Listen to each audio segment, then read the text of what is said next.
بسم الله الرحمن الرحيم والتين والزيتون وطور سينين وهذا البلد الأمين لقد خلقنا الإنسان أحسن تقويم ثم رددناه وأسفل سافلين إلا الذين آمنوا وعملوا الصالحات فلهم أجر غير ممنون فما يكذبك بعد بالدين أليس الله بأحكم الحاكمين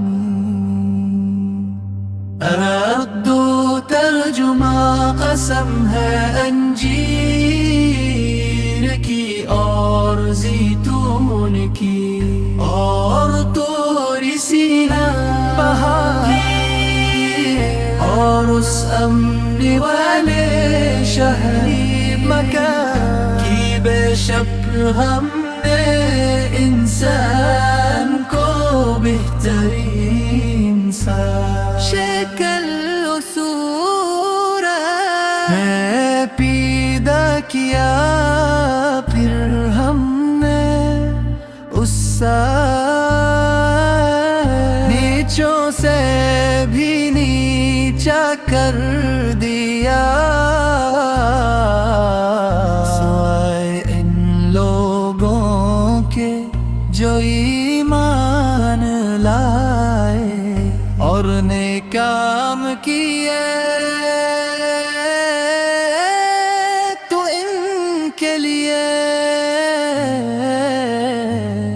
ऐसा अज्र है जो कभी